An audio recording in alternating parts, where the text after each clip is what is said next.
Assalamualaikum warahmatullahi wabarakatuh. Oke, untuk mata kuliah testing dan implementasi sistem ya, mungkin baru sekarang kita tatap muka ya. Oke. Dan saya informasikan dulu sebelumnya bahwa kelas malam itu mungkin nanti pakai Zoom. Iya. Tapi saya lampirkan juga video yang sekarang ini nih. Ini sekarang pagi ini saya rekam. Jadi nanti buat kelas malam mungkin bisa mendengarkan video yang sekarang ini kira-kira gitu. Oke, jadi sebelum kita bicara testing ya, apa yang di testing dan apa yang diimplementasikan, sebaiknya kita harus paham dulu tentang apa yang sekarang mau kita testing dan diimplementasikan. Nah, tentunya kalau di ilmu komputer ini kan kita bicara sistem dulu nih. Ya, jadi kalau saya secara sederhana menggambarkan bahwa apa yang akan ditesting dan diimplementasikan ya, itu adalah program. Ya, sementara definisi program itu adalah kumpulan ya. Kumpulan aplikasi-aplikasi program-program digabung sehingga memiliki satu fungsi tertentu. Misalkan nih, kita ambil contoh program sistem e-learning di Pranata. Nah, itu kan program tuh. Nah, sebenarnya kalau kita mengacu kepada teori ya, bahwa program yang sudah dibuat itu sebelum diimplementasikan itu dites dulu. Nah, sekarang kita bertanya, apakah e-learning yang kita pakai itu dulu pernah dites? Ya kan? Sampai sekarang kan belum terjawab. Apalagi dilakukan training. Nah, itu yang benar kan begitu. Sekarang kita cuma tiba-tiba aja udah dipakai aja. Langsung dipakai, sehingga permasalahan yang timbul apa? Ada user yang nggak bisa masuk. Ya kan? Ada juga yang sama sekali nggak ngerti alamatnya apa. Ya kan begitu. Atau ada juga perilaku yang belum bayar memaksa masuk ke sistem. Kenapa? Karena nggak pernah dikasih tahu. Nah, ini konsep yang disebut dengan testing dan implementasi. Nah, ini akan saya jelaskan dulu biar tergambar gitu ya. Jadi sebenarnya seperti apa itu sistem? Ya, saya ambil contoh bahwa sistem ini kita ambil contoh studi kasusnya e-learning lah gitu ya. Nah, di e-learning kita. Jadi kalau kita bicara e-learning itu apa? Itu adalah sebuah sistem untuk proses belajar mengajar mahasiswa secara daring. Itu konsepnya dulu kita pahami. Nah, setelah e-learning itu ada ya, itu biasanya dikembangkan oleh pengembang-pengembang yang bersifat open source. Ya, kita kalau pakai Moodle atau bahkan mungkin e-learning yang sudah jadi tinggal di-download. Nah, tinggal kita pakai gitu ya. Nah, sebelum dipakai atau diimplementasikan maka ada teori yang namanya testing dulu. Nah, makanya sebenarnya sebelum di launching itu kita testing ya. Nah, di dalam teori teori buku ini ya, mungkin kita sudah punya buku pedoman ya. Saya nggak tahu sampai di mana pedomannya, tapi yang jelas buku yang saya pakai ini adalah buku analisa dan perancangan sistem informasi. Nah, di belakangnya itu di bab akhir itu ada namanya pengetesan, implementasi dan pemeliharaan sistem. Ya, jadi pengetesan itu ya testing ya. Nah, saya jelaskan dulu. Oke, ini adalah yang berkaitan terhadap buku testing. Oke. Jadi bicara mengenai testing ya, filosofinya itu adalah sebuah sistem ya yang sudah katakanlah ada ya, terus mau dijalankan. Itu pengembangannya begitu ya filosofinya. Jadi kalau udah ada sistem ya mau dijalankan, kenapa mesti dites? Kan begitu. Nah, jangan sampai terjadi pada waktu dijalankan sistemnya bermasalah. Itu ya. Itu tujuan utamanya gitu ya. Jadi baris per baris program, kode-kode program ya kita cek nih. Kita kalau bicara teori ke pengetesan, berarti kita sebenarnya mengetes codingnya ya, mengetes sistem operasinya ya, kode-kodenya semuanya itu kita tes gitu ya. Kita kalau menjadi pengembang. Tetapi kalau misalkan kita menjadi user pengguna, berarti kita ini hanya menjalankan program yang mau tidak mau program itu memang harus sudah jadi. Ya kan? Kita nggak mau tahu mau bagaimana prosesnya, tapi yang jelas pada waktu dijalankan itu harus merasa user itu nyaman, user friendly gitu ya, kira-kira gitu. Nah, di dalam teori testing ya, ini ada beberapa metode nih, metode pengujian, namanya case ya. Yang diuji itu di dalam program ya. Di sini ada beberapa tes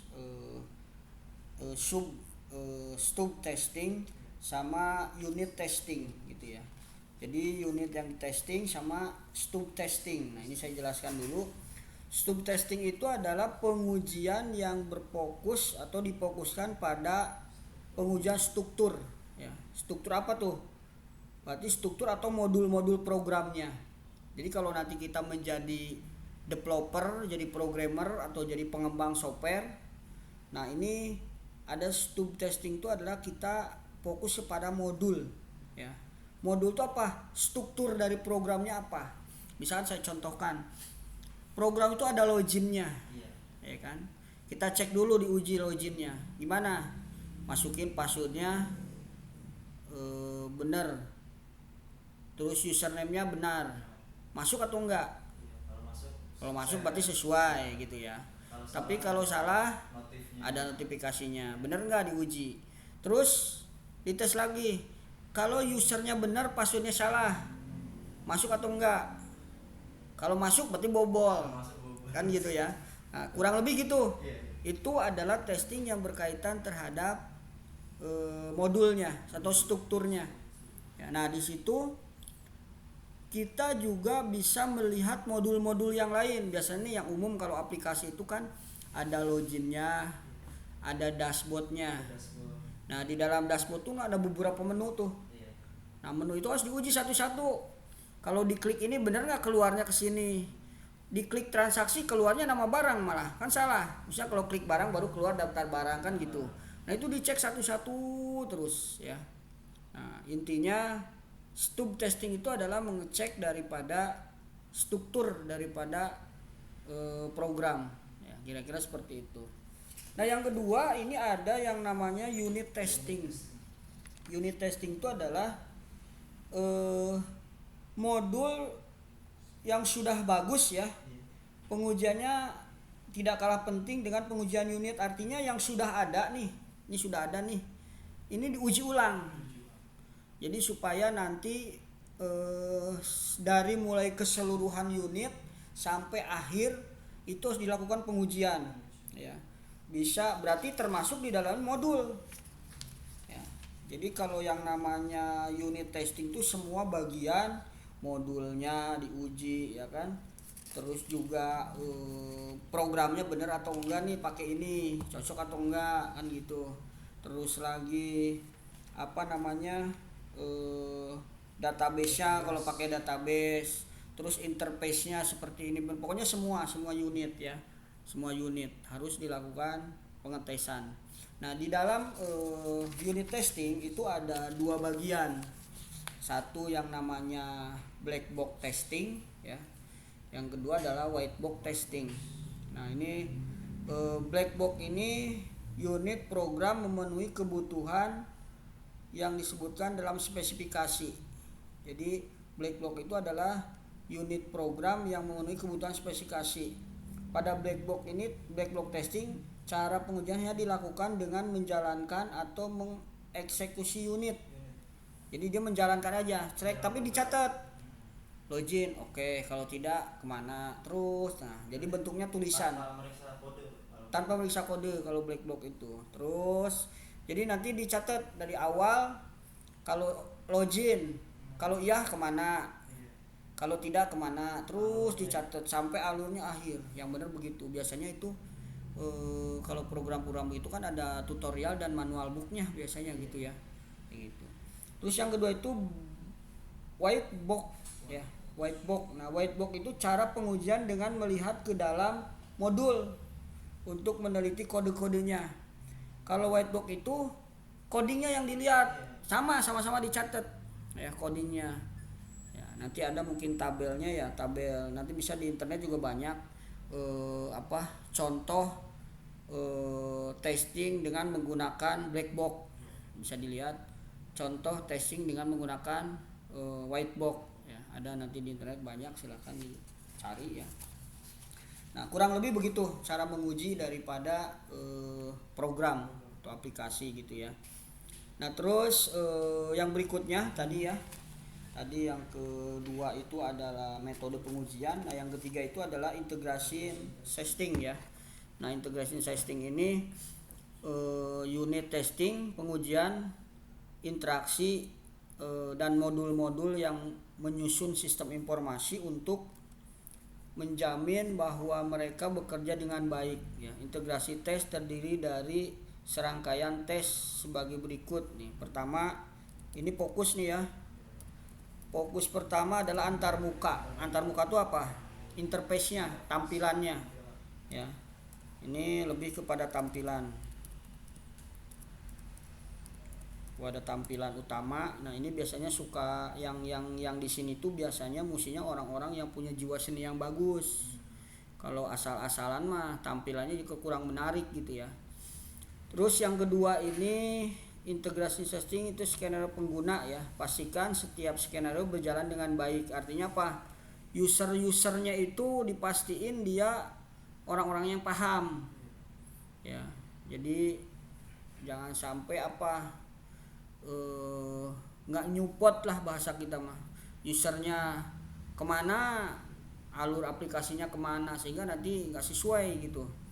Bener nggak nih seperti ini alur yang harus dijalankan oleh user kan gitu. Karena di dalam komputer itu kan ada dua macam, ada user pengguna, ada administrator. Nah, administrator kan yang mengendalikan user sebenarnya. Mungkin contoh aplikasinya e-commerce ya.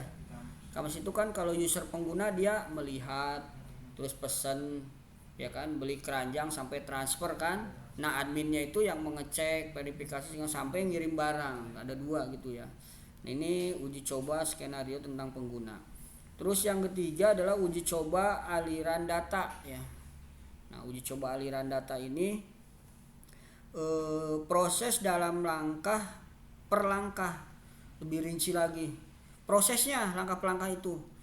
Jadi prosesnya apa nih? Kalau kita misalkan kayak tadi e-commerce, pertama apa e-commerce itu? Pertama buka situsnya dulu, ya kan? Nah, itu harus dicek buka situs gitu kan. Nah, setelah buka situs, apalagi? Lihat barang nih, ya kan? Nah, setelah lihat barang apa? Sebelum transaksi belum tuh. Order. Pastiin dulu barangnya. Biasanya kan ada zoom tuh, artinya dilihat. Barangnya bener nggak. Kadang-kadang kan apa yang dibeli dengan yang datang suka beda, nggak sesuai biasanya gitu. Nah, makanya dipastiin dulu, itu di zoom dulu, dibesarkan gambar. Oh iya bener nih. Nah, setelah itu baru kan pesan ya. Nah, pokoknya kurang lebih seperti itu gambaran dari nanti gambaran dari di situ aja ya, gambaran dari aliran data ya. Aliran data dari dari pengetesan ya.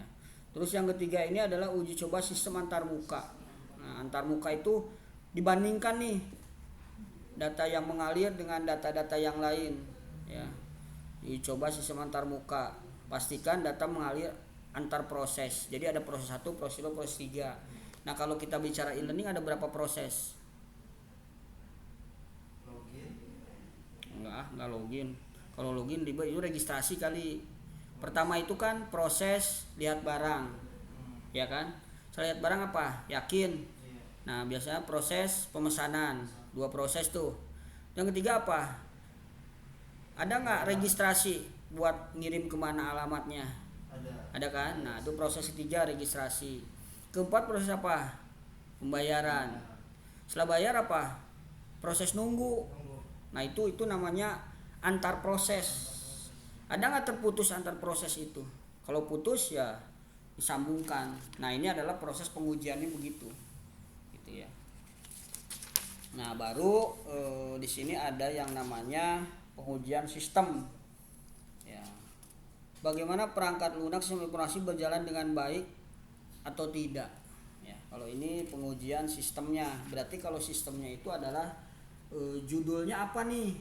Kalau pembelian berarti sistemnya itu adalah pembelian, terlepas dari softwarenya apa, struktur daripada programnya apa. Enggak, yang kita uji adalah pembelian. Kalau pembelian dari mana rule-nya? Berarti kalau rule pembelian itu ada barang saya beli, nggak ada barang nggak jadi beli, kan gitu. Itu rule sistemnya. Benar nggak setelah dibeli dia datang, kan gitu. Gitu. Kalau judulnya inventory, rule-nya dari mana? Barang masuk, barang keluar, ada stok, kan begitu. Benar nggak? Kok barang keluar stoknya nggak berkurang? Nah ini pertanyaan kan gitu. Nah itu bicara sistemnya, gitu ya. Nah di situ yang berkaitan terhadap di tes sistemnya. Nah di sini ada yang namanya ketiga jenis tes dilakukan sebelumnya merupakan tes yang dilakukan oleh pengembang sistem. Jadi kita berperilaku sebagai pengembang sistem. Di acceptance testing, nah sini ada tes ini dinamakan dengan user acceptance. Ini dilakukan untuk menjamin bahwa sistem telah melayani kebutuhan organisasi. Artinya apa? Bahwa sistem ini sudah bisa diterima oleh user, intinya gitu. Jadi yang namanya testing accept ini diyakinkan bahwa user sudah menerima bahwa aplikasi yang kita jalankan ini sudah sesuai dengan yang diharapkan, kira-kira begitu. Nah itu yang berkaitan terhadap testing ya. Jadi materi kita ini sebenarnya awal mulanya sih sebenarnya harus sudah punya program kita apa, baru dilakukan testing. Setelah testing baru nanti dilakukan bagaimana cara menjalankan. Nah untuk pertemuan testing ini mungkin saya tidak jauh-jauh, yang jelas materi testing sampai sini dulu. Nah langkah berikutnya besok ya, minggu depan mungkin nanti saya akan berikan software yang sudah jadi. Mungkin softwarenya bentuknya sistem penggajian untuk dilakukan testing dan dilakukan implementasi, dan bisa jadi itu buat skripsi ya. Jadi pokoknya udah jadi, nanti saya tinggal menjelaskan ini menu loginnya, ini menu dashboardnya, ini struktur dari programnya ya kan. Kita uji satu-satu sampai nanti si program itu bisa menerima slip gaji dan lain sebagainya. Nanti saya jelaskan di situ. Yang penting minggu depan saya kasih programnya, silakan diinstal ya. Terus nanti kita coba uji, kita coba implementasikan. Sampai situ sebenarnya materi kita. Terakhir sebenarnya pemeliharaan. Kalau pemeliharaan kan sebenarnya konsepnya sama aja. Maintenance itu kan sama aja, apapun yang di maintenance sebenarnya ilmu maintenance itu sama aja.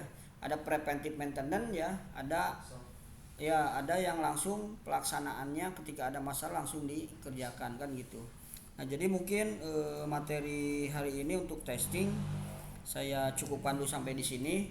Jadi pertemuan besok saya akan kirim program yang sudah jadi.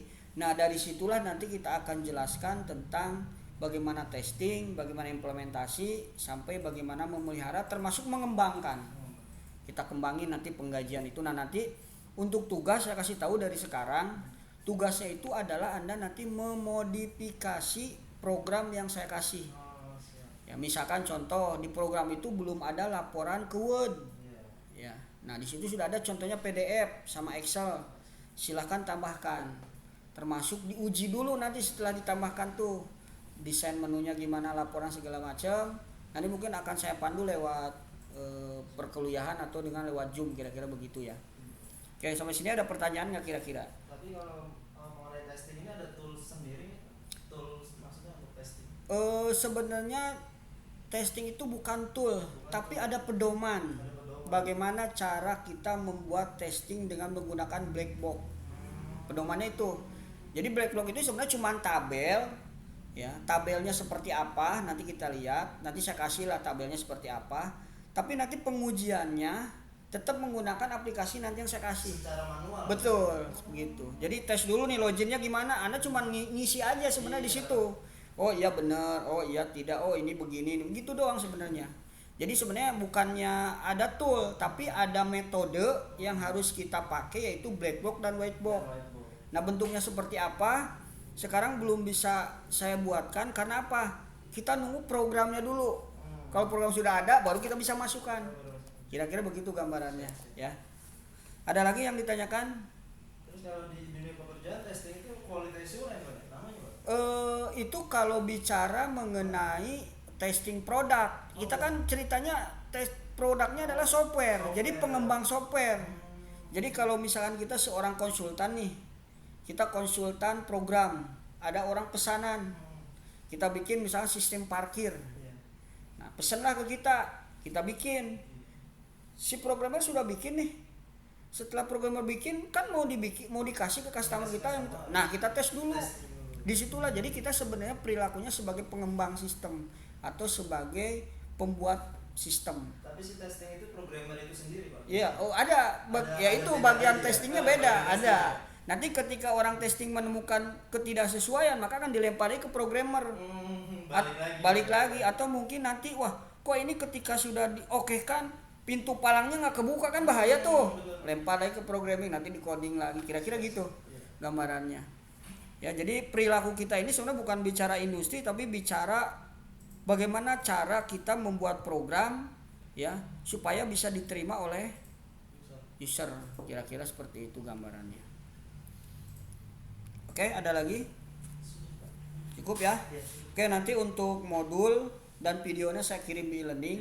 Yang kelas malam tolong disampaikan bahwa nanti malam kita mungkin video ini saya kirim, terus mungkin nanti kita buka Zoom aja lah untuk menjelaskan, mungkin ada pertanyaan yang pertemuan sekarang. Kira-kira seperti itu. Oke, mungkin dari saya itu dulu, kurang lebihnya saya mohon maaf.